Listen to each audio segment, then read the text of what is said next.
Story 1: The Forgotten Wing. This happened during my senior year of high school, and it's an experience that still haunts me to this day. Our school wasn't huge, but it was big enough that certain areas were rarely used. There was one hallway in particular, on the far side of the building, that everyone avoided. It was an older wing, where the ceilings seemed to sag a little, the lights flickered more often than not, and the floors creaked with every step.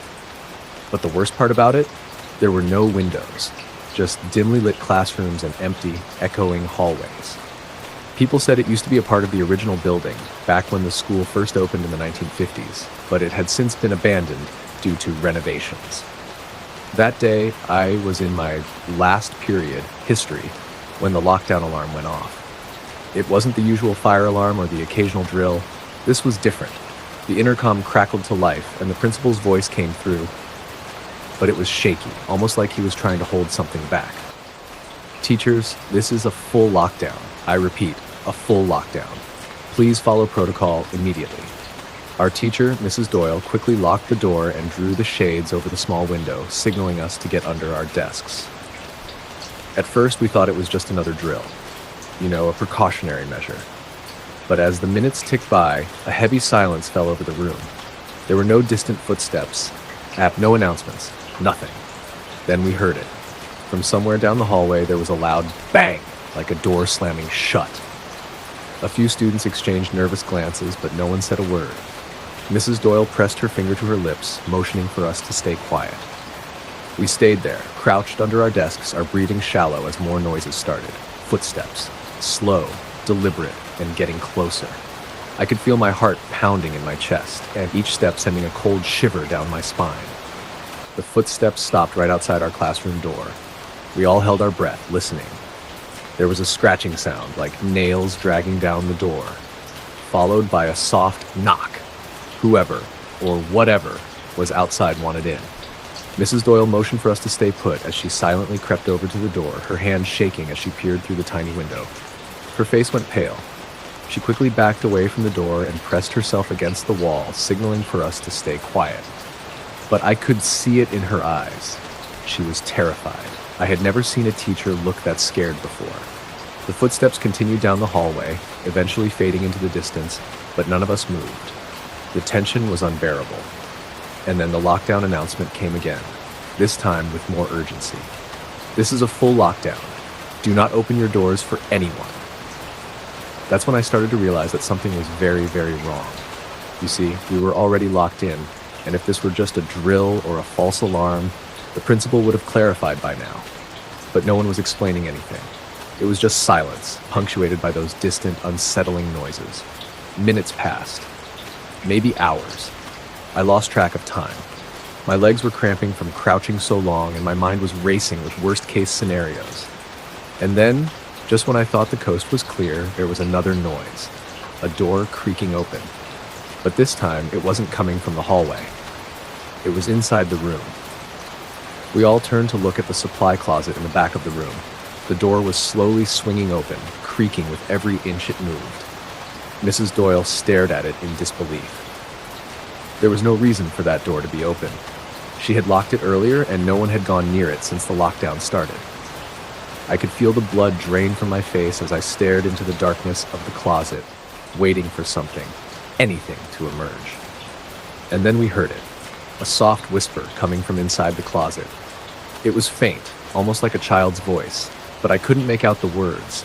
My whole body went numb with fear as the whisper grew louder, more insistent. Mrs. Doyle moved cautiously towards the closet, her hands trembling as she reached for the handle. But just as she was about to close it, something yanked her inside. We all screamed as she disappeared into the darkness, the door slamming shut behind her. I'll never forget the sound of her scream. It was blood-curdling, the kind of scream that cuts through your soul. We all scrambled to the back of the room, huddling together, too scared to move. We could hear her pounding on the door from the inside, screaming for help, but we were too terrified to open it. And then the pounding stopped. The whispers, however, didn't. They were still there, faint but persistent, coming from inside the closet. One of the students, Tommy, finally got up the courage to approach the door. He grabbed a chair and held it in front of him like a shield as he slowly, cautiously opened the closet door. Mrs. Doyle was gone. The closet was completely empty, but the whispers remained. We all backed away, too scared to even go near it. Just then, the intercom crackled again, and the principal's voice came through one last time. "The lockdown is over. Please evacuate the building in an orderly fashion." We didn't need to be told twice. We bolted for the door, practically tripping over each other as we ran down the hallway. The rest of the school was in chaos, students and teachers pouring out of classrooms, some crying, some shaking. No one knew what had really happened, but I did. Mrs. Doyle never came back. The police were called, but they found no trace of her. It was like she had vanished into thin air. They chalked it up to a nervous breakdown, said she must have left the building in a panic. But I know better. To this day, no one goes near that old wing of the school. It's been boarded up, closed off from the rest of the building. But sometimes, when the halls are quiet and the wind is just right, you can still hear the whispers. Story 2, The Shadow. This happened when I was a junior in high school, during one of those long, dragging weeks where you can feel the exhaustion creeping into your bones. Our school gym was under renovation, but they still let us use part of it for activities. Half of it was sectioned off with massive plastic tarps, and the air always smelled of sawdust and paint. That day, we were in the middle of our basketball unit, and I remember the gym being especially dim because they had to turn off most of the lights due to construction. Only a few overhead lamps flickered weakly, casting long, eerie shadows across the gym floor. It was near the end of the day, just before last period. Our gym teacher, Coach Duncan, was setting up a game of 3-on-3 while the rest of us sat on the bleachers, waiting for our turn. The entire back half of the gym, where the tarps hung, felt like a giant, looming shadow behind us. I couldn't shake the feeling that someone, or something, was watching us from back there. Just as the first group started playing, the familiar shriek of the lockdown alarm echoed through the gym. It was loud, blaring, and instantly sent a wave of panic through everyone. Coach Duncan immediately told us to move to the far end of the gym, away from the entrance, and instructed us to stay quiet. The doors were locked, and we sat in a tense silence, listening for any clues about what was happening outside. That's when the lights went out. The gym plunged into darkness, save for the faint glow coming from the emergency exit signs. We all froze, unsure of what to do. Coach Duncan fumbled for his phone, using the flashlight to signal us to stay low and keep quiet. We sat there, huddled together on the cold, hard floor, the only sound being our shallow breathing and the occasional squeak of sneakers as someone shifted nervously. Suddenly, there was a loud thud. It came from behind the tarps. Everyone's head snapped in that direction, and I could feel the hairs on the back of my neck stand up. The tarp swayed slightly, like someone or something had brushed past it. I thought it was just the wind at first, but the gym was fully enclosed. There was no breeze, no airflow. I whispered to my friend Ryan, who was sitting next to me, "Did you hear that?" He nodded, his face pale. "Yeah, it sounded like someone back there." Another thud. This time, closer. Coach Duncan shone his flashlight toward the tarps, illuminating the plastic sheeting. We could all see it now. Something was moving behind the tarps. It was subtle at first, like a small ripple, but then it became more pronounced, like someone was deliberately pushing through the plastic. I could feel my heart racing. Coach Duncan whispered, "Stay put, don't move." But just as he said that, the tarp started shaking violently. It was like something was thrashing around behind it, desperately trying to get through. The sound was deafening, the plastic crinkling, the metal supports rattling, and then, suddenly, it stopped. Complete silence. We all sat there, staring at the now still tarp, holding our breath, waiting for something, anything to happen. Coach Duncan slowly stood up, his flashlight shaking slightly in his hand, and cautiously approached the tarp. I could see the tension in his face, the way his eyes darted from side to side, as if he were expecting something to jump out at him. As he got closer to the tarp, it started to move again. This time, more deliberately. A slow, dragging motion, like someone or something was being pulled along the floor behind it. The hairs on my arms stood on end. "Coach," someone whispered, barely audible. He reached for the edge of the tarp and hesitated for a moment. We were all watching him, holding our breath. Then, with one swift motion, he pulled the tarp aside. There was nothing there. Just an empty, unfinished section of the gym, filled with scattered tools, ladders, and equipment. The floor was covered in dust, and there were large black footprints leading from the far wall toward the tarp. But no sign of anyone or anything there. Coach Duncan scanned the area with his flashlight, clearly uneasy. He muttered something under his breath, probably trying to convince himself that it was just the construction workers who had left in a hurry. But those footprints, they were too large, too deep. It looked like someone had dragged their feet through the dust, slowly, deliberately, as if they were being pulled by something heavy. Then we heard it. A soft, scraping sound, like nails dragging along the floor. It was faint, but unmistakable, and it was coming from the far corner of the gym where the tarps had been tied off to the wall. The sound grew louder, more insistent, as if whatever it was had realized we were there and was trying to get closer. Coach Duncan turned, his face pale, and said in a low voice, "Everyone, stay behind me. We're leaving. Now." We stood up, trembling, and slowly made our way toward the emergency exit at the far end of the gym. I could feel the weight of the darkness pressing down on us, like we were being watched from every angle. The scraping sound followed us, growing louder with each step. Just as we reached the door, something heavy slammed against the tarps, making them shake violently. I turned to look and saw it, just for a second, a shadow, tall and thin, darting behind the plastic.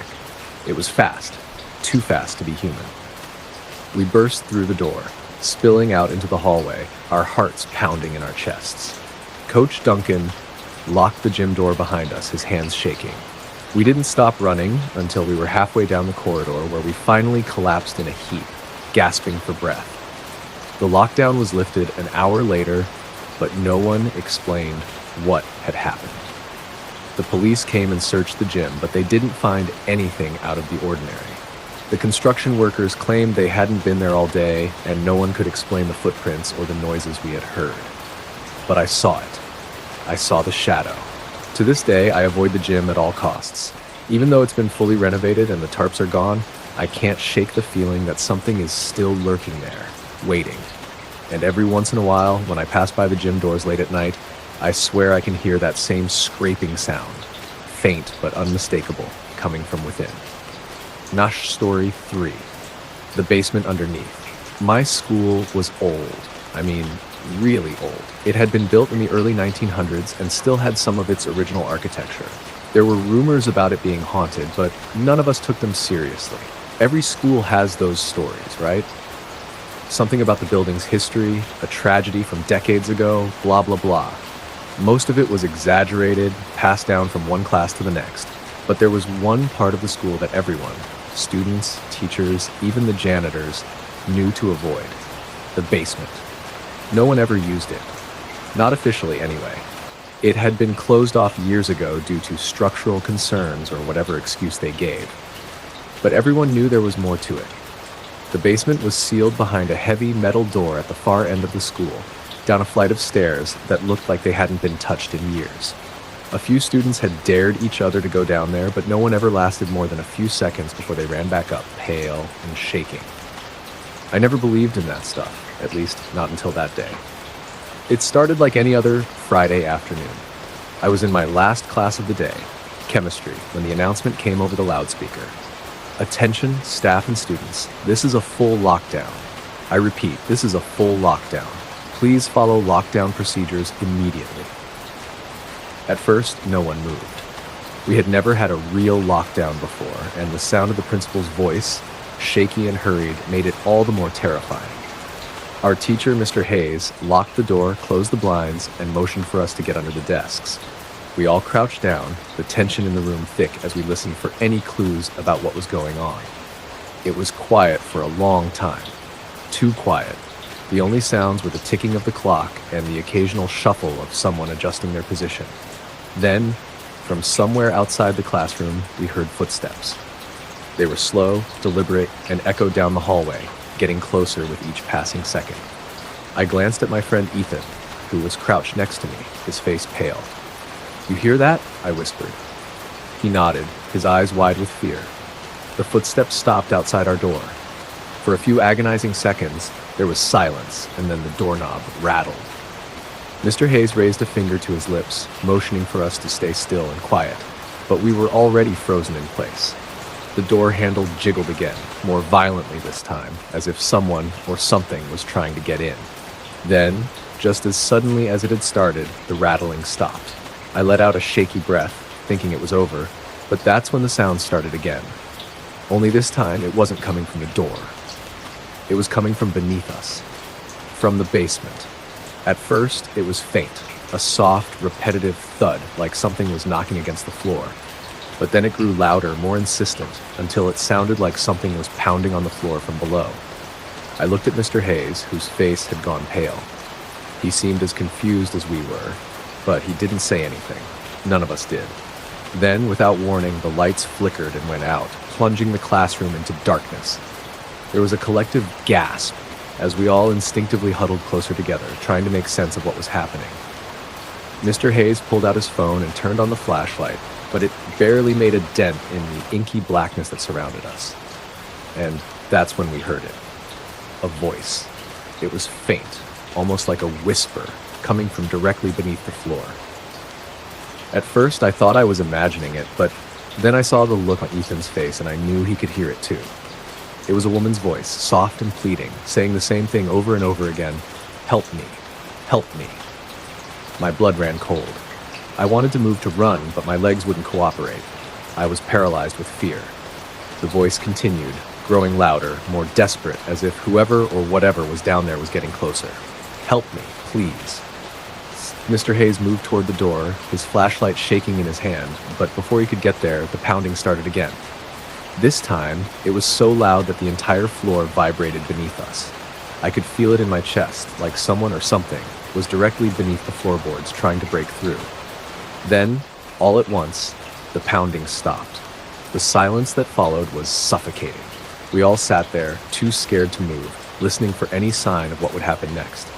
And then, from the far corner of the room, we heard it, a soft creak, like someone stepping on an old wooden floorboard. But the floor wasn't wooden, it was concrete.